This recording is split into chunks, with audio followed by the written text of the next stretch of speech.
আসসালামু আলাইকুম। দেশ ও প্রবাস থেকে যারা আমার এই ভিডিওটা দেখতেছেন অনেকেই জানেন অনেকেই কি সারা বাংলাদেশের মানুষ যারা সায়েদকে টাকা দিছিলেন, সায়েদ কিন্তু আজকে না ফেরার দেশে চলে গেছে এবং সায়েদের জানাজার ব্যাপারে আমরা এটা জানানোর জন্য এই ভিডিওটা করা।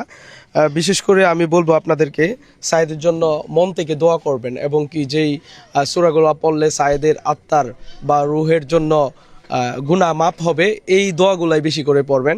দেখেন আজকে সায়েদের বাড়িতে আসছি, আজকে টাকা চাইতে আসি নাই। আর বলবো না যে সায়েদকে আপনারা বাঁচান, আর বলবো না, আর কেউই বলবে না যে সায়েদকে বাঁচানোর জন্য টাকা দেন তার বিকাশে। আর বলার ক্ষমতা কারো নাই। আর সায়েদও কোনোদিন বলবে না যে আমাকে বাঁচান। এই মুখ বন্ধ হয়ে গেছে, আল্লাহ তাআলা নিজের হাতে বন্ধ করে দিছে। পরিশেষে একটা কথাই বলবো, জানাজার টাইম ফিক্স করা হয়েছে এবং কি সায়েদ আজকে সন্ধ্যায় মারা গেছে। আপনারা সবাই জানেন এই টাইমটা এক্স্যাক্টলি টাইমটা আমরা বলতে পারতেছি না, এই জন্যই কারণ সে আইসিইউতে ছিল আর কি। তো যাই হোক, আমরা ধারণা করতে পারতেছি 6টা বা একটু কম বেশ ওই রকম টাইমে আর কি আমরা এটা ধারণা দিলাম। তো যাই হোক, আপনাদেরকে বলবো একটু এদিকে আসেন, আমরা একটু রাস্তায় যাই।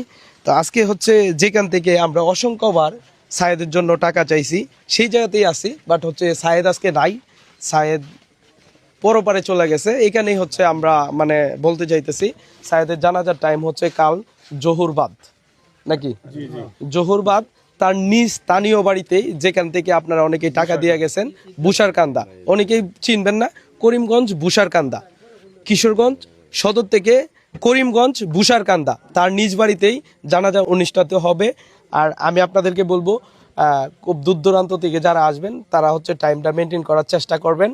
আর আমরা আজকের ভিডিওর পরে থেকে হয়তোবা আর সায়েদকে নিয়ে কোনো ভিডিও পোস্ট করব না, ব্যক্তিগতভাবে আমি করব না, কারণ কালকে জানাজা সমাপ্তি দেওয়ার পরে আর কোনো ভিডিও হবে না। আর আপনারা যারা আমাকে ভিউ ব্যবসায়ী বলেন তাদেরকে বলবো, ভাই দেখেন আমার মাধ্যমে যদি অনেক অনেক প্রচার না হইতো তাহলে সায়েদকে এত টাকা আপনারা হয়তো দিতে পারতেন না বা দেওয়ার সুযোগও পাইতেন না। দেখেন সবার মনেই কিন্তু একটা কষ্ট থাকে, সত্যি কথা আমার মনে অনেক কষ্ট, কিন্তু এগুলা আর বলতে চাই না, এগুলা আসলে বলার সময় না। তো যাই হোক, জানাজাটা আপনার টাইমটা হয়তো জানতে পারছেন। আর যারা একটু দূর দূরান্ত থেকে আসবেন কষ্ট করে টাইমটা মেনটেন করার চেষ্টা করবেন। হয়তোবা নামাজের পরই শুরু হয়ে যাবে, টাইমটা ধরে রাখতে পারেন 2টা বা এর একটু আগে, দুপুর 2টা বা তার একটু আগে থাকার চেষ্টা করবেন, যেন নামাজটা আমাদের সায়েদের এলাকাতে আইসা পড়তে পারেন। এই টাইমটা মেনটেন করে আসবেন। প্রিয় দেশবাসী, আমাদের সাইদ ভাই, তার একটা ওসিয়ত ছিল। সে অনেক সময় আমাকে বলতেন যে মানুষ যখন মরে যায় তখন 3বার সূরা ফাতিহা যাদেরকে পড়ে খুব ভালো শোনা যায়। তো ওনারকেও একটা ওসিয়ত ছিল, উনি যখন মারা যাবে যেন যারাই ওনার খবরটা শুনে তারাই যেন